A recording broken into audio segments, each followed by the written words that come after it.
Bom dia, pessoal. Passamos a partir da aula de hoje a começar a ver e a discutir como é que acontece o cálculo do trabalho quando eu não tenho uma força constante. Tá? E para poder calcular um exemplo prático disso, nós vamos começar analisando uma mola ou um elástico, como queira, né? Bom, a ideia de uma mola é mais ou menos a seguinte: eu vou ter aqui um espaço onde eu consigo trancar essa mola, né? Então, por exemplo, aqui está a minha mola trancada. Presa ao final dessa mola eu tenho um objeto. E esse daqui é o meu referencial, vai ser o meu zero, tá? Esse meu zero aqui vai ser o meu ponto de equilíbrio, onde a mola não vai estar nem comprimida, nem distendida, tá certo? Agora o que acontece? Tá? E aí agora eu vou não mais desenhar a mola, mas eu vou desenhar apenas aonde que o corpo vai estar, tá certo? Então, por exemplo, se eu tiro o objeto daqui e coloco ele um pouco para cá, você concorda comigo que eu vou ter a força da mola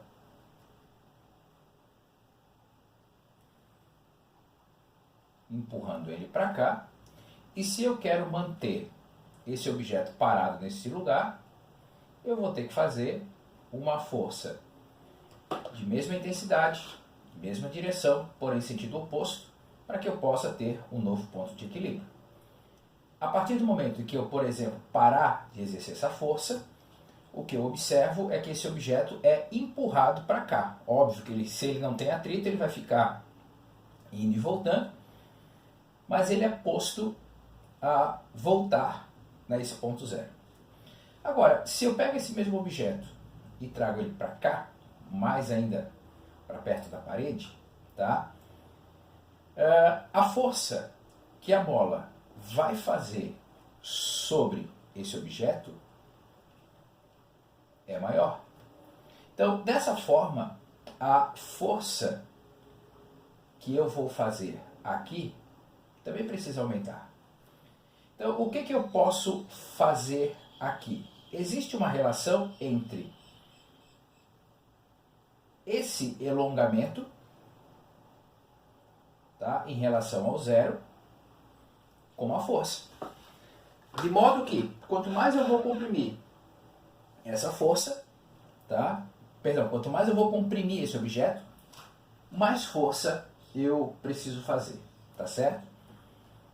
Então, quando eu paro para olhar isso aqui, aí a gente vai falar sobre a lei de Hooke. A lei de Hooke vai me dizer o seguinte, ó, que a força elástica, ou a força da mola, do elástico, enfim, ela vai ser 1K vezes o X. Quem é esse X? O X é justamente o deslocamento que a mola vai sofrer em relação ao meu zero. Então, por exemplo, aqui eu teria um x1, aqui eu teria um x2, tá? Esse K, ele é a constante elástica da mola. Essa constante elástica da mola, tá, ela vai depender de cada mola que você acaba usando. Por exemplo, se você pegar uma caneta daquelas onde você fica clicando atrás para aparecer e desaparecer a ponta dela, você vai ver que aquela mola precisa ser fraca. Agora, quando eu paro para pensar numa mola que eu vou colocar num automóvel, num caminhão, onde eu vou ter, às vezes, toneladas sobre ela, se ela tiver uma constante elástica pequena, simplesmente não vai funcionar, tá certo?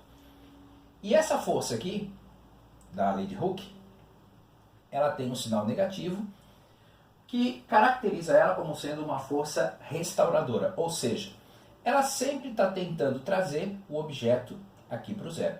Tá? Por exemplo, só aproveitando aqui o meu desenho, tá? Se eu tivesse colocado o objeto aqui, a mola teria ficado distendida, mas mesmo assim a mola vai puxar esse objeto para cá. Tá? Então por isso esse negativo, mas que muitas vezes nos nossos cálculos a gente acaba nem levando ele em consideração, mas esse negativo tem o seu significado de estar ali, tá certo? Então na realidade, o que acontece? Eu vou ter aqui, supondo que esse aqui seja o meu zero, lá aquele meu ponto de equilíbrio, para cada x desse, eu tenho uma força que vai aumentando de acordo com aquela equação. Então, eu não posso aqui calcular o trabalho simplesmente fazendo a força escalar de deslocamento. Eu vou precisar, nesse momento aqui, pensar o seguinte: como para cada deslocamento eu tenho uma força distinta, esse meu trabalho ele vai ser um somatório, tá, de todos os F e escalar DI. Ou seja, eu tenho esse daqui vezes esse, mais esse vezes esse, mais esse vezes esse. Esse somatório aqui, e aí eu não sei se vocês já chegaram nesse ponto em cálculo, né? Então, esse somatório aqui, na realidade, ele acaba ficando assim, ó. O trabalho vai ser a integral de um x inicial até um x final do meu fx dx, tá certo? Bom, a integral ela é o oposto da derivada. Então, por exemplo, quando eu vou fazer isso, tá? Eu vou pensar aqui na força elástica da mola. Então, o trabalho da força elástica entre um x inicial e um x final, ele vai ser menos k vezes x dx. Bom, assim como na derivada, aquilo que é constante eu não preciso me preocupar. Então esse cara aqui eu posso mandar aqui para fora. Então vai ficar menos constante elástica da mola, a integral de xi até xf de x dx. Bom, como é que eu faço a integral de x dx? Então, a integral de x dx vai ser x na n mais 1 sobre n mais 1. Então, vamos lembrar que o número que está aqui em cima é 1. Ok? Então, a minha integral vai fechar assim. O trabalho da força elástica, ele vai ser menos K 1 mais 1, 2, x elevado na 1 mais 1. Aplicado entre aqueles dois extremos, x inicial e x final, tá certo? Bom, quando eu faço isso, agora o que eu tenho que fazer? Eu tenho que pensar o seguinte, que o trabalho da força elástica, ele vai ser menos K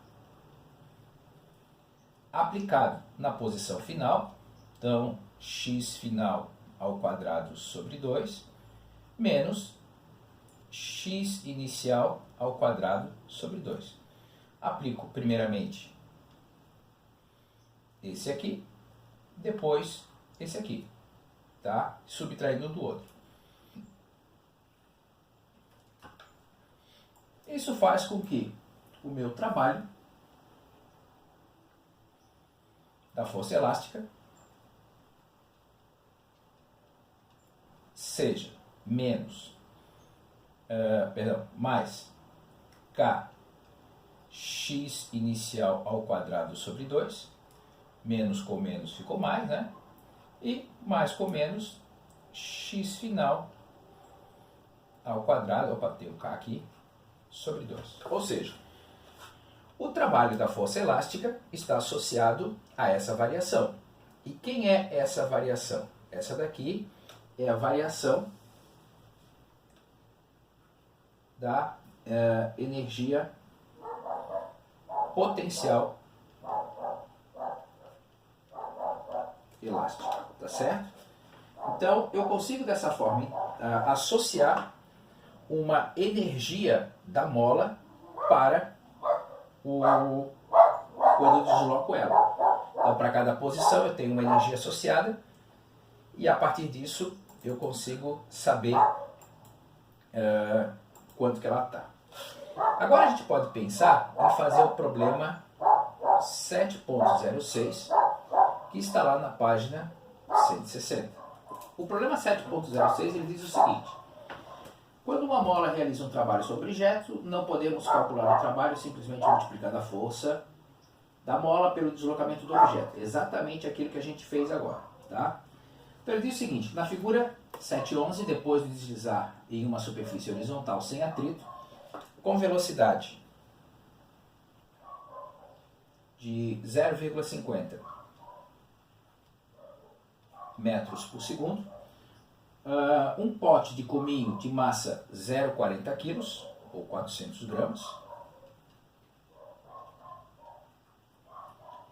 colide com uma mola de constante elástica a 750 newtons por metro. Então, cada mola, 750 newtons por metro. E começa a comprimi-la. No instante em que o pote para momentaneamente por causa da força exercida pela mola, a que distância a mola foi comprimida? Então, perceba o seguinte, a situação é mais ou menos essa. Aqui eu tenho a minha região, aqui está a minha mola, certo? Esse objeto está vindo para cá com uma certa velocidade, aquele 0,50 metros por segundo, e vai colidir com outra mola.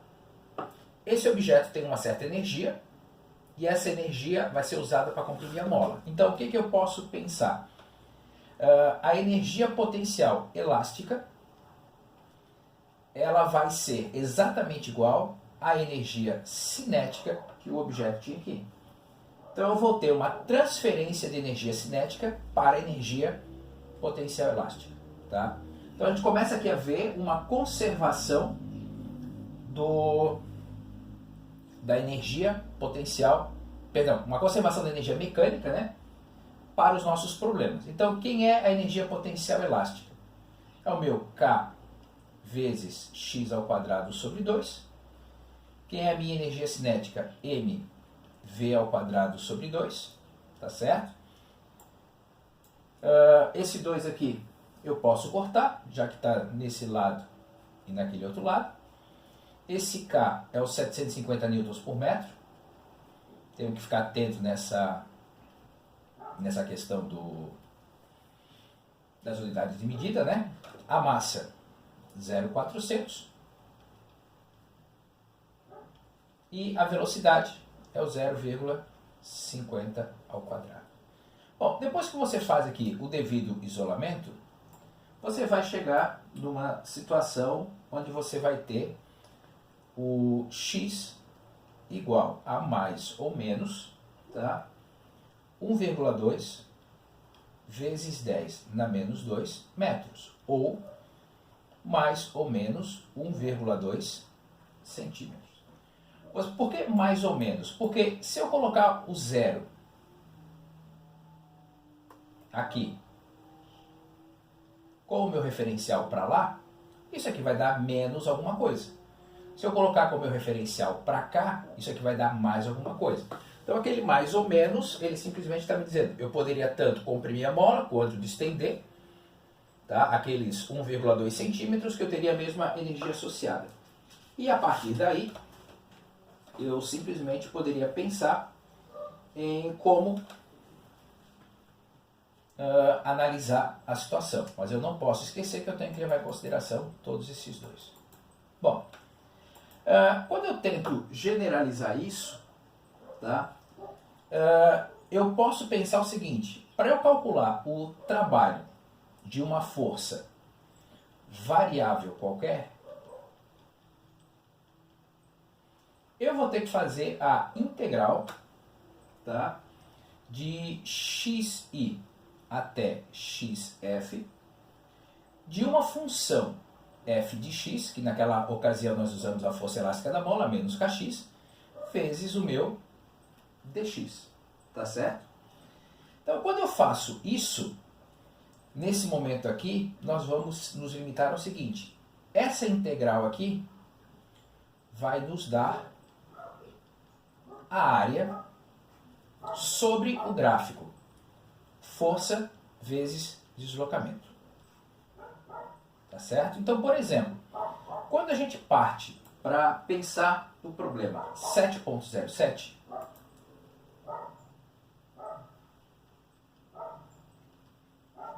que está lá na página 163, ele está me dando um gráfico da força em relação ao eixo X, tá? E aí esse gráfico faz algo parecido com isso daqui. Aqui, aqui, aqui, aqui e aqui. Então, dentro desses valores, isso daqui está valendo menos 20, isso aqui está valendo 40, tá? Aqui está valendo 0, aqui está valendo 1, aqui está valendo 3, 4, 5, 6 e 7. Tá? Essa é a questão que está lá posta no livro do Halley. Tá certo? Então, essa questão, ele vai me dizer assim: na figura 7.13b, um bloco de 8 kg desliza em um piso sem atrito sob a ação de uma força do ponto xi 0 até o ponto xf 6,5. Opa, então eu copiei aqui o gráfico errado. Tá certo? Então aqui, perdão, deixa eu só corrigir aqui. Aqui não é 7, aqui é 6,5. Tá certo? Enquanto o bloco se move, o módulo e o sentido da força variam de acordo com o gráfico. Então, por exemplo, entre 0 e 1, a força sai de 0 e vai até 40. Depois de 1 até 3, a força permanece constante no valor de 40 newtons. De 3 até 4,5, a força cai de 40 até 0. Depois de 4 até 5, a força aumenta, só que no sentido oposto, de 0 até menos 20. De 5 a 6, a força se mantém constante em menos 20. E depois de 6 a 6,5, a força vai diminuindo de menos 20 até chegar a 0. Tá? Bom, aí ele pede qual a velocidade do bloco xi igual a 0, x2 igual a 4 metros e x3 igual a 6,5 metros. E a energia do bloco no ponto x1 é de 280 joules, tá certo? Bom, então quando a gente começa a pensar nesse exercício, tá? Então eu tenho que gravar o seguinte, que as variáveis envolvidas são a massa 1 é igual a massa, né, é igual a 8 kg, tá? Eu não tenho atrito. No ponto x1 igual a 0, a energia cinética já tem 280 joules, ou seja, já tem uma certa velocidade. Tá? E aí ele quer que você determine a velocidade nos pontos. Tá certo? Então, no primeiro ponto, ele quer saber a velocidade no x igual a zero. Bom, eu vou chamar isso aqui de letra A. Qual a velocidade no instante 0, no instante 1 aqui, esse caso aqui, né? Bom, se eu tenho energia cinética, eu posso calcular a velocidade simplesmente aplicando isso daqui. Energia cinética igual a mv ao quadrado sobre 2. Então a energia cinética que eu tenho são 280 joules, a massa são 8 quilos e eu quero saber a velocidade. Quando eu faço isso, eu consigo isolar e encontrar que o módulo da velocidade vale 8,37 metros por segundo. Ok?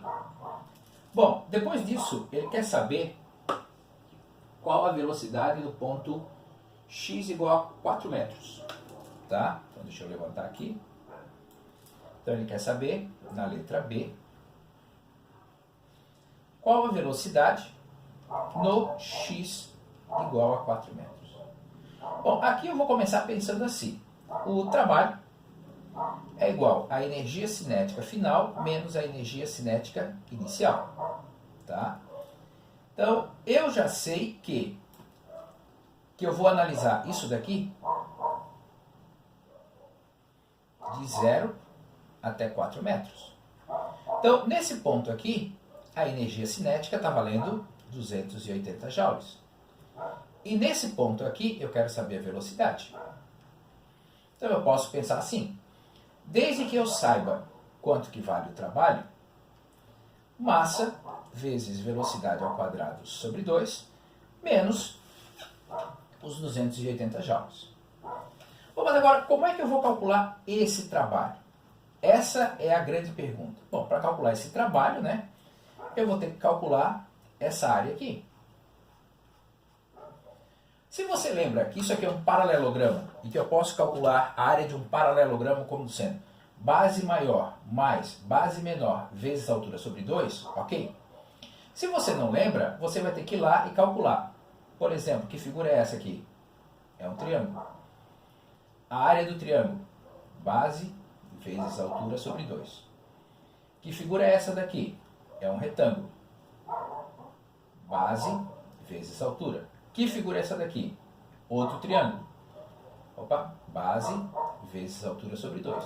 Então, se eu vou calculando isso pedaço a pedaço e somando, eu vou conseguir calcular quanto que vale esse trabalho de 0 até 4 metros.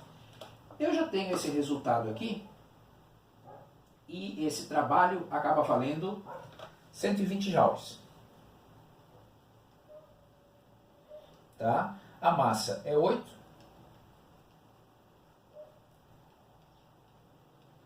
E aí, quando você resolve essa equação, você vai encontrar uma velocidade de 10 metros por segundo. O outro ponto em que ele quer saber a velocidade é lá no ponto 6,5 metros. Tá? O processo é exatamente igual a esse. Tá certo? Então, se eu quero calcular do zero até lá, para saber qual a velocidade, então a energia cinética aqui é 280, calcula essa área, só que aí, qual o cuidado que você vai ter que ter? O fato dessa área aqui estar para o lado de baixo com uma força negativa, você não pode esquecer que esse trabalho aqui, ele vai ser um valor negativo. Então, quando você para pensar no que está acontecendo, tá? Então, vamos pensar o seguinte, para calcular a letra C. Tá? Então, eu tenho um trabalho que vai ser igual a mv ao quadrado sobre 2 menos 280. Naquela parte inicial, a gente já sabe que eu tinha 120 joules, só que de 4 metros até 6 metros e meio, acabou se tirando 35 joules de energia, que corresponde à área desse triângulo pequenininho aqui, com sinal negativo, desse retângulo com sinal negativo, desse outro triângulo também com sinal negativo, certo? E aí, eu consigo encontrar aqui 8,37 vezes v ao quadrado sobre 2 menos 280.